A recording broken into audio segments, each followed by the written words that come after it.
Halo guys, apa kabar kalian semua? Mimin di sini bakal melanjutkan alur cerita Sword Star. Disclaimer dulu bahwa kemungkinan besar ada perbedaan antara novel dan versi Donghua-nya, tapi alur cerita utamanya tetap sama. Jadi tanpa ragu, Mimin akan membawakan alur ceritanya. Karena kualifikasi yang akan datang, anggota wilayah primal dan informasi spesifik mereka telah dikumpulkan oleh Lo Feng. Dari segi kekuatan, 3 senior dari wilayah primal jauh lebih kuat dari Sajin yang telah dikalahkannya sebelumnya. Setidaknya saat ini, dalam kualifikasi, dia tidak yakin bisa mengalahkan salah satu dari mereka. Namun pada kenyataannya itu tidak pasti. Di antara senior ketiga itu, Lo Feng sebenarnya paling menghormati Mo Luo. Mo Luo berasal dari negara semesta Fox yang jauh. Awalnya dia adalah seorang yatim piatu dari sebuah planet tandus yang merupakan sisa-sisa perang. Sendirian tanpa nama atau identitas. Kemudian keluargamu memiliki lebih dari 1000 planet kehidupan di wilayahnya dan membangun bara untuk memelihara pasukan mereka sendiri. Namun selama proses tersebut, Mo Luo menunjukkan bakat yang sangat luar biasa. Maka dia dengan cepat diserap oleh keluarga tersebut dan diberi nama keluargamu. Sejak itu, namanya menjadi Mo Luo.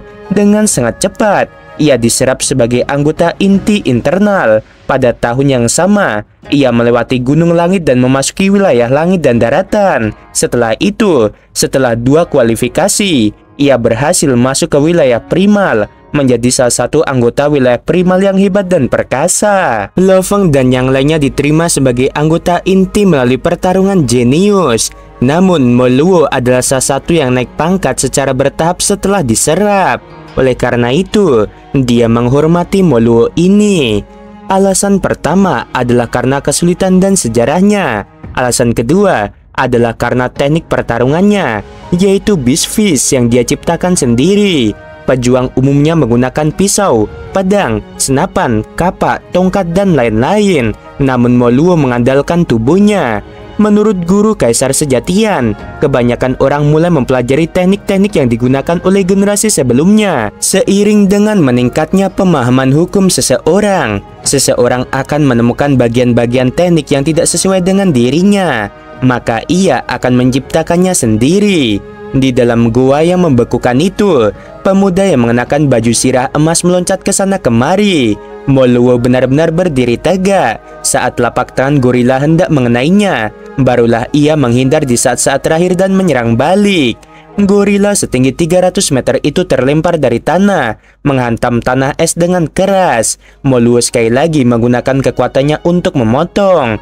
Gorila itu meraung marah dan membuka telapak tangannya. Lo Feng bergumam. Saat bergerak, seluruh tubuhnya seperti udara melilit jari musuh. Namun saat dia melepaskan kekuatan, dia benar-benar menggunakan kekuatan gorila itu untuk melawannya dan melemparkan binatang itu, seperti tambahkan minyak ke dalam api.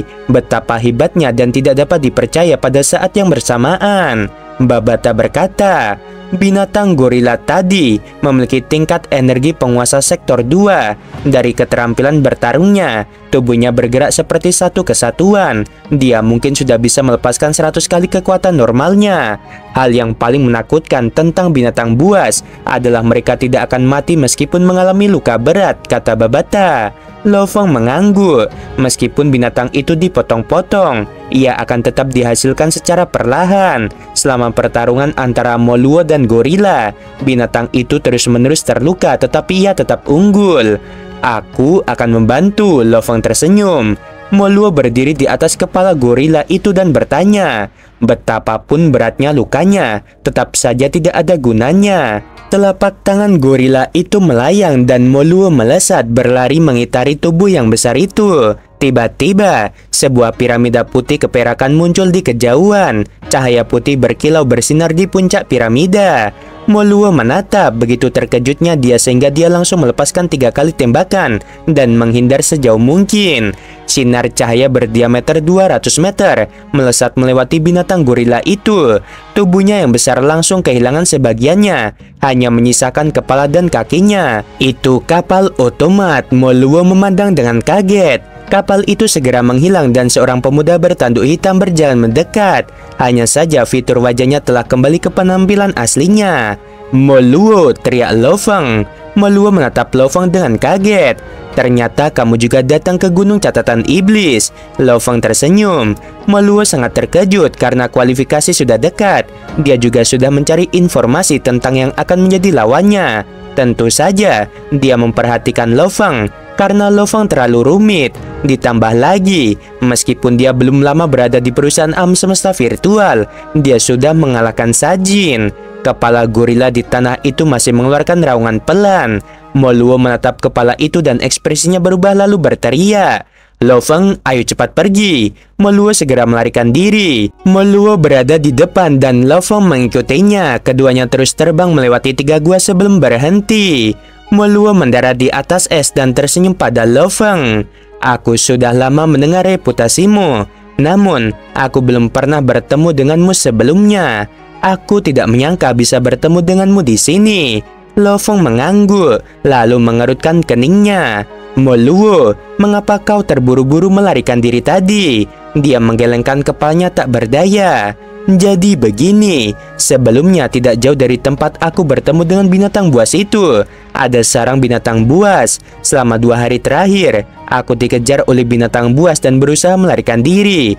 Namun, dengan mengandalkan diriku sendiri, aku bahkan tidak bisa mengalahkan binatang buas itu sebelumnya." Lo Feng mengangguk. Percepatan kapal alam semesta umumnya lambat dan membutuhkan waktu sebelum mencapai kecepatan cahaya. Tentu saja kapal automatonya jauh lebih baik dalam hal akselerasi, tetapi masih kalah jika dibandingkan dengan akselerasi seketika milik Clan Musa. Dan kapalku tidak memiliki kekuatan tembakan seperti milikmu. Moluo menggelengkan kepalanya. "Karena itu, aku menemui jalan buntu. Pokoknya, aku tidak berani memasuki tempat seperti itu lagi." Dia memegangi kepalanya dan menatap Lo Feng dengan rasa ingin tahu. "Lo Feng, sudah berapa lama kamu di sini? Apakah kamu pernah menemui bahaya?"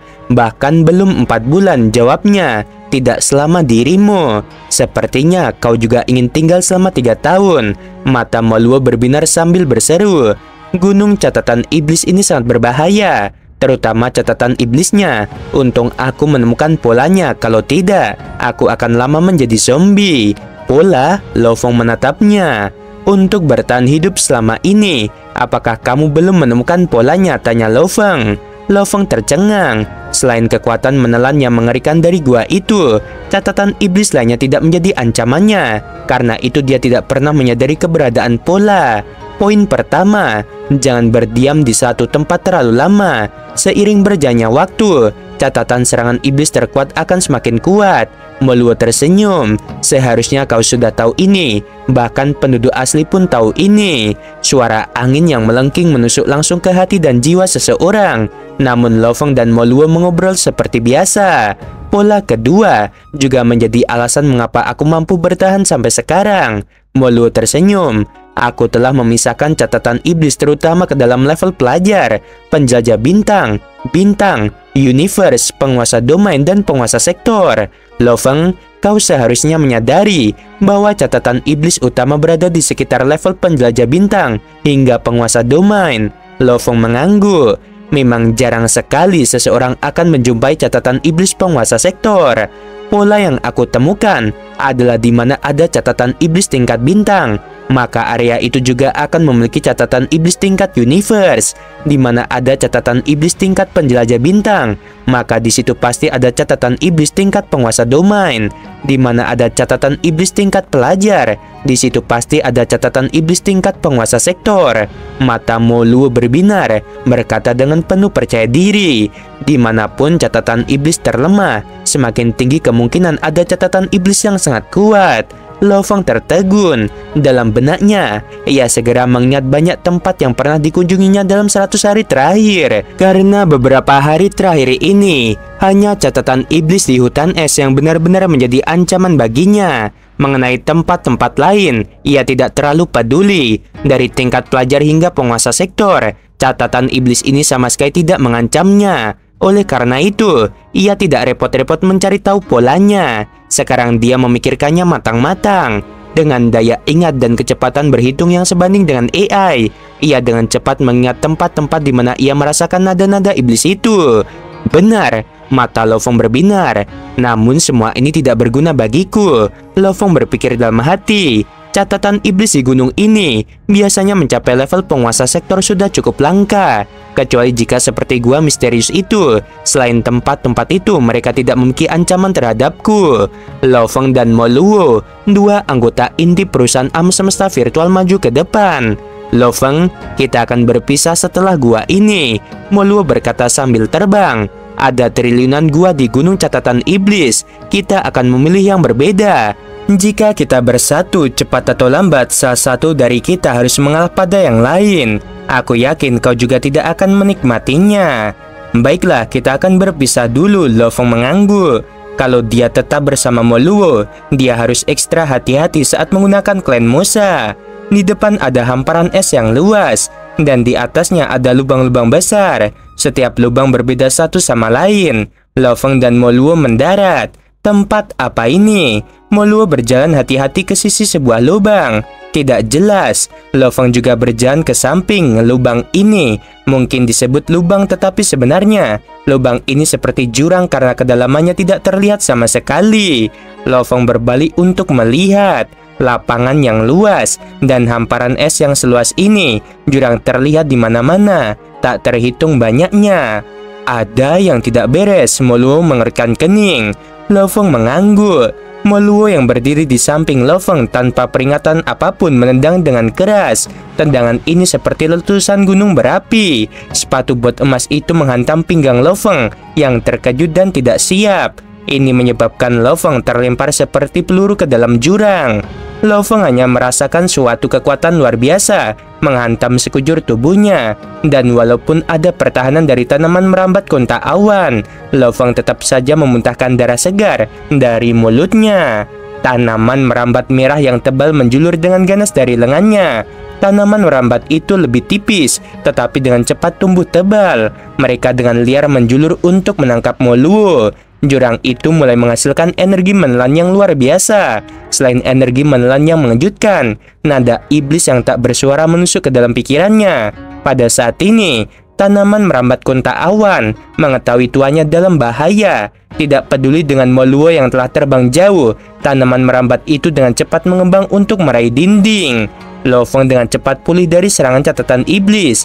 Dibandingkan dengan gua menelan terakhir, catatan iblis ini sedikit lebih lemah.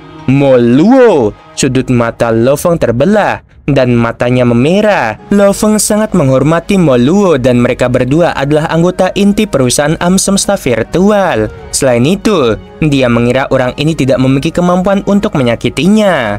Lo Feng, ini adalah gunung catatan iblis.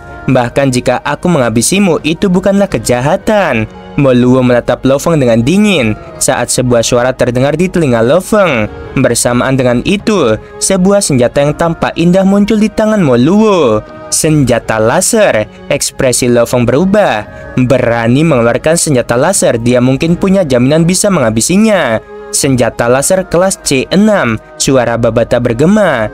Mo Luo yang berada di udara menembakkan sinar ke jurang. Sinar ini berada lebih dari 100 meter jauhnya dari Lo Feng, menembus jauh ke dalam. Setelah itu, Mo Luo melarikan diri secepat yang ia bisa, menghilang dengan cepat dalam sekejap mata. Tanaman merambat itu di bawah tekanan energi, dia mulai terkoyak. Namun Lo Feng tidak memiliki sedikit pun rasa takut. Matanya hanya dipenuhi amarah dan kemarahan. Mo Luo itu, dia benar-benar, karena dia ingin aku mati, maka aku akan menghabisimu sendiri. Ubah ke klan Musa, Lo Feng langsung menghilang dan berganti tubuh. Ia menjadi pesawat ulang-alik yang mencoba terbang keluar. Tiba-tiba, terdengar suara gemuruh dari jurang. Bersamaan dengan itu, ruang di sekitar pesawat ulang-alik mulai beriak, dan energi menelan yang mengerikan bekerja padanya. Lo Feng terkejut. Pesawat ulang-alik itu menjadi penusuk seukuran ibu jari, namun energinya masih tetap kuat seperti sebelumnya, menariknya ke bawah. Penusuk itu kemudian berubah menjadi batu besar yang memenuhi seluruh lubang, namun energinya sama kuatnya. Ia terus jatuh lebih rendah, menimbulkan percikan api ketika batu itu terseret di sepanjang sisi, dan banyak sekali puing yang berjatuhan. Lo Feng langsung mencoba berbagai cara, tetapi apapun yang dilakukannya, kekuatan yang diberikan padanya tetap sama. Dan saat dia jatuh, lolongan mengerikan dari bawah membuat jantung seseorang bergetar. Sekarang dari penampakannya, tembakan Mo Luo mungkin untuk membangkitkan roh apapun yang ada di dalam jurang. Roh itu memiliki kemampuan menelan yang mirip dengan binatang bertanduk emas. Sekarang roh itu secara sadar bekerja pada tubuh Lo Feng. Tidak peduli bentuk apa yang diambilnya, kekuatannya sama kuatnya. Mo Luo pasti sudah tahu situasi di sini, jadi dia sengaja melakukan itu. Lo Feng mengamuk dalam hati. Lo Feng yang terus-menerus terjatuh melakukan perubahan terakhir menjadi beruang es. Beruang es itu jatuh dan memasuki jurang. Pasti ada cara untuk bertahan hidup, pasti ada. Beruang es Lo Feng langsung menghilang ke dalaman jurang. Setelah beberapa saat, sebuah siluet melintas dan berdiri di sisi jurang. Menatap ke bawah, itu adalah Mo Luo. Bibirnya melengkung membentuk senyum, menatap jurang tak berujung yang mengerikan itu. Kamu benar-benar bodoh. Karena ini adalah gunung catatan iblis, aku menghabisimu. Itu sama sekali bukan kejahatan. Dengan bakatmu, bahkan jika selama pertempuran kualifikasi ini kau bukan ancaman bagiku, namun lain kali atau di masa depan, kamu akhirnya akan mengancam posisiku. Lebih baik jika lebih sedikit orang yang akan mengancamku. Jalan menuju puncak ini, aku tidak akan berhenti sampai di situ. Mo Luo berkata dengan lembut. Dari menjadi yatim piatu di dunia yang dilanda perang, hingga pelatihan prajurit maut dan faksi-faksi yang mengerikan, semua ini telah mengubah aturannya. Dia menghilang dengan cepat dan meninggalkan jurang kuno. Lo Feng tersedot ke dalam jurang itu dan jatuh dengan cepat. Beruang es Lo Feng melihat ke bawah ke arah jurang yang gelap. Yang bisa ia lakukan sekarang hanyalah bersiap dan bertaruh untuk mendapatkan kesempatan bertahan hidup. Cukup banyak waktu telah berlalu, namun dia masih juga turun. Hal ini membuatnya terkejut dalam hati. Seberapa dalam jurang ini? Jauh lebih dalam dari lubang-lubang di dunia sungai darah, dan kedalamannya setidaknya 100 km. Angin menderu kencang di telinganya saat dia terus turun. Dia tidak punya cara untuk menahan energi yang menelan, dan dia hanya bisa membiarkan dirinya jatuh. Dan seiring berjalannya waktu, itu membuatnya memikirkan hal-hal lain. Banyak skenario muncul di benaknya. Dia menatap ke bawah ke jurang tak berdasar. Yang dilihatnya hanyalah warna hitam.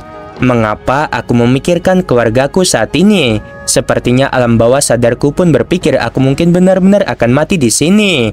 Lo Feng tahu betul bahwa sejak dia ditendang ke jurang oleh Mo Luo, dia mengerti bahwa dia dalam masalah besar. Bahayanya kali ini jauh lebih besar daripada bahaya di dunia sungai darah. Menghadapi kematian itu sendiri, Lo Feng tidak takut. Mungkin sejak hari dia memilih menjadi seorang pejuang, atau saat dia memilih untuk mengorbankan hidupnya bersama binatang bertanduk emas, atau saat dia memilih meninggalkan keamanan bumi, atau menjadi pejuang sejati alam semesta.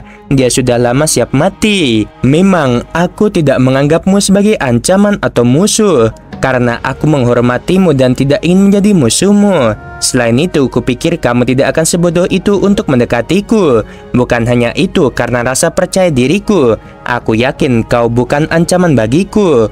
Lo Feng berpikir, namun sekarang aku mengerti, tidak ada cara untuk mengetahui isi hati seorang pria. Aku tidak bisa dengan mudah mempercayai orang lain atau terlalu percaya diri.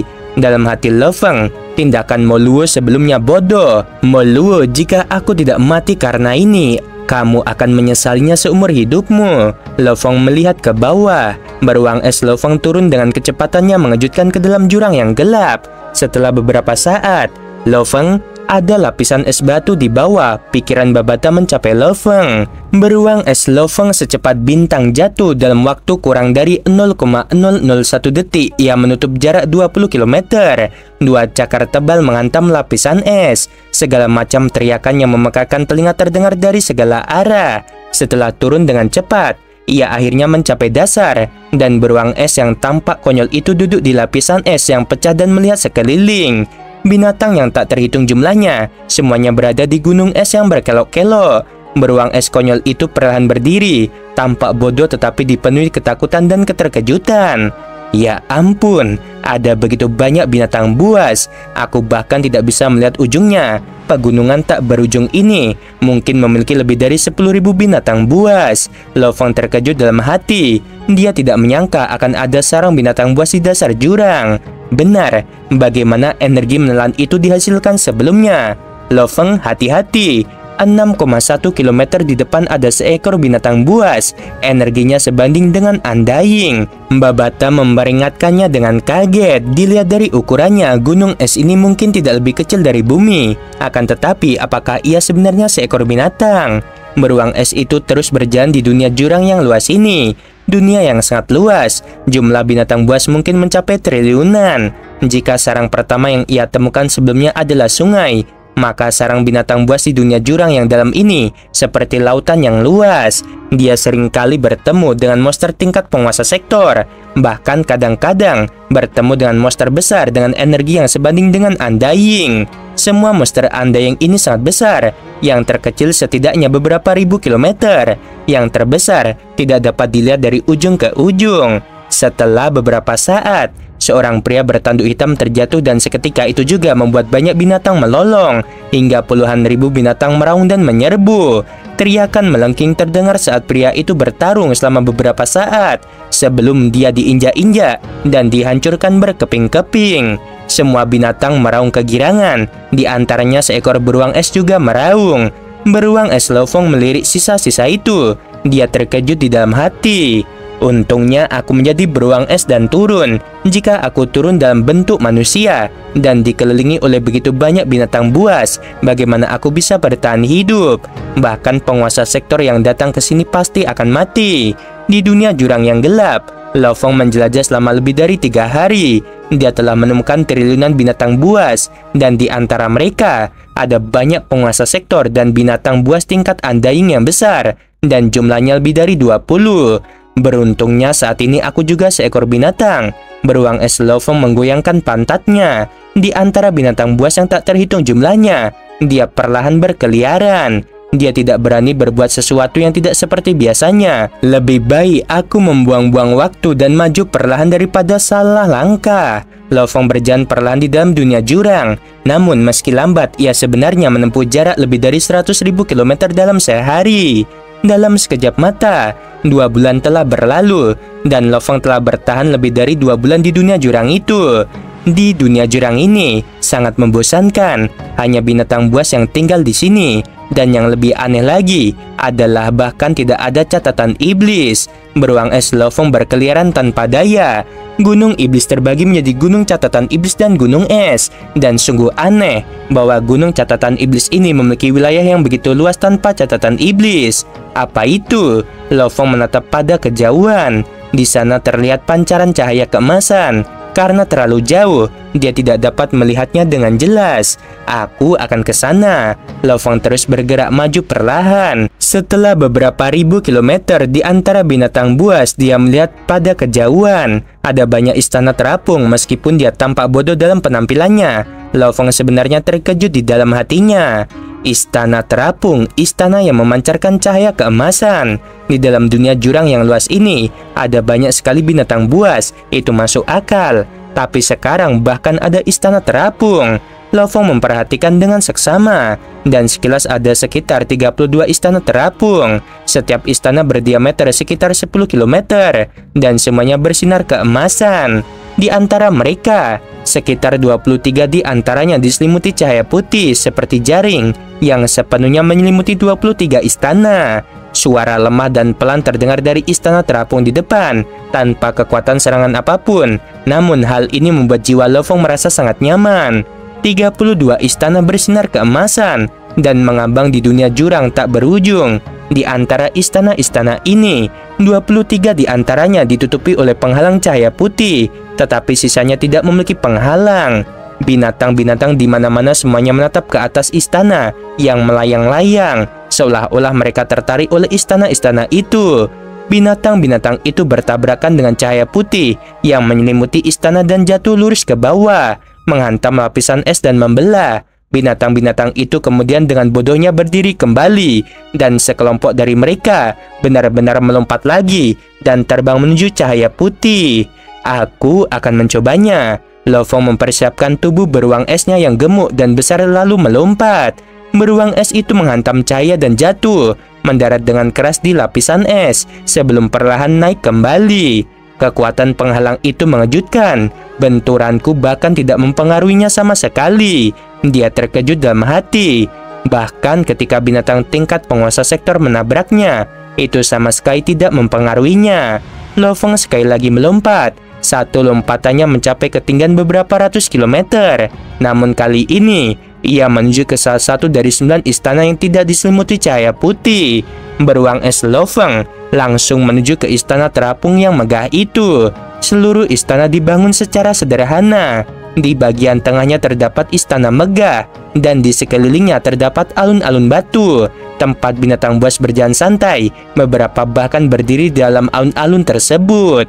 Saat beruang es Lo Fong mendarat di alun-alun, ia langsung merasakan perubahan suhu.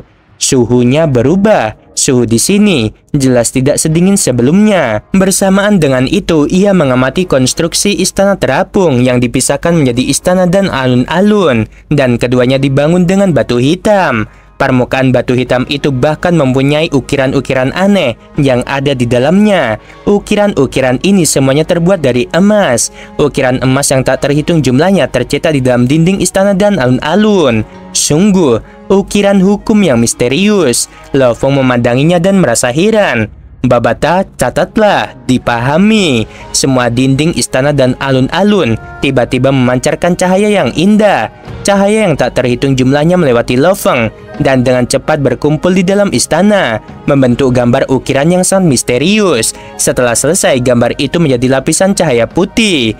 Lo Fong terkejut saat dia menoleh. Dia melihat beberapa binatang melompat ke arah cahaya dari luar dan menabraknya sebelum jatuh. Beruang es Lo Fong dengan hati-hati menuju ke arah cahaya dan mencapai sisi alun-alun, lalu menjulurkan cakarnya ke dalam. Cakarnya menembus tanpa ada perlawanan. Lo Fong merasa lega. Orang luar tidak bisa masuk, tapi tidak ada perlawanan dari dalam. Sepertinya aku bisa keluar tanpa perlawanan apapun. Lo Fong menahan cakarnya dan berbalik memandang istana besar itu. Alun-alun itu panjang dan lebarnya sekitar 10 km, sedangkan istananya sekitar 1/4 dari alun-alun itu. Seekor binatang terbang tembus pandang dengan 8 sayap terbang santai menuju pintu masuk istana. Binatang ini memiliki kekuatan setara penguasa domain level 8, terbentuk sepenuhnya dari es, tampak cantik di bawah cahaya keemasan. Saat ia hampir sampai di pintu masuk, sebuah bayangan hitam berkelebat. Sesuatu menghantam tubuh binatang itu. Binatang yang panjangnya lebih dari 100 meter itu terbentur begitu keras hingga langsung meledak. Pecahan-pecahan es yang tak terhitung jumlahnya berhamburan kemana-mana. Sementara beberapa bagian melewati penghalang cahaya sebelum terbang kembali. Lo Fong terkejut sambil menahan napas dan menyaksikan. Ada makhluk batu di sana. Namun dari informasi yang diberikan perusahaan alam semesta virtual, mereka mengatakan hanya ada binatang buas di sini. Namun binatang gorila batu itu, tatapan itu, jelas merupakan bukti kecerdasan. Lo Fong terkejut seseorang dapat dengan mudah mengetahui kecerdasan dari tatapan sederhananya. Lo Fong mengamati dengan sabar di dalam alun-alun, tidak berani menerobos masuk. Dalam waktu 3 hari, ia telah melihat 18 binatang buas mencoba masuk. Namun di pintu masuk, gorila itu akan memukul dan menghancurkan mereka. Aku punya firasat. Pasti ada rahasia besar di dalam istana, pikir Lo Fong. Namun bagaimana caraku masuk? Lo Fong menatap pintu masuk. Jika aku masuk begitu saja, apa yang terjadi jika aku mati begitu saja? Seluruh dunia jurang berguncang hebat. Riak mengerikan menyebar ke segala arah, menghantam cahaya putih yang menyelimuti istana tempat Lo Fong berada. Apa yang terjadi? Lo Fong menoleh keluar. Puluhan ribu binatang meraung. Ledakan dahsyat itu menyebabkan keributan besar. Kalian makhluk rendahan berani main-main denganku. Sebuah suara bagikan dewa bergema di seluruh ruangan. Saat daratan dan langit bergemuruh, binatang buas yang tak terhitung jumlahnya meraung dan melolong. Dua siluet kuat bergegas menuju 2 istana tanpa cahaya putih dari 2 tempat berbeda. Beruang es Lo Fong tetap tinggal di alun-alun. Raungan dari luar perlahan melemah, lalu dengan cepat mereda sepenuhnya. Lo Fong merasa gelisah di dalam. Ternyata ada orang, banyak pikiran yang terlintas di benaknya. Dua suara tadi, harusnya dua pejuang sejati, setidaknya seorang Undying. Serikat Agung, organisasi apa itu? Lo Feng terkejut. Informasi yang diberikan oleh Serikat Agung adalah bahwa ada 9 tempat yang kosong. Ketika aku datang sebelumnya, memang ada 9 dari 32 yang tidak diselimuti cahaya putih. Jangan bilang, saat seseorang masuk, istana akan segera memancarkan cahaya putih. Tepat saat dia terbang ke alun-alun tadi, barulah cahaya putih menyelimuti istana. Apakah istana ini bisa mengenali perbedaan antara aku dan binatang buas lainnya? Lo Feng tampak terkejut melihat istana di depan.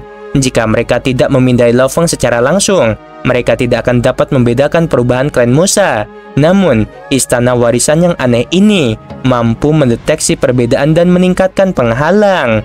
Lo Feng berdiri dengan tenang di alun-alun. Jelas sekali, dia telah tiba di inti misterius Gunung Iblis, yaitu istana warisan. Dan tempat ini lebih tepatnya memiliki 32 istana warisan.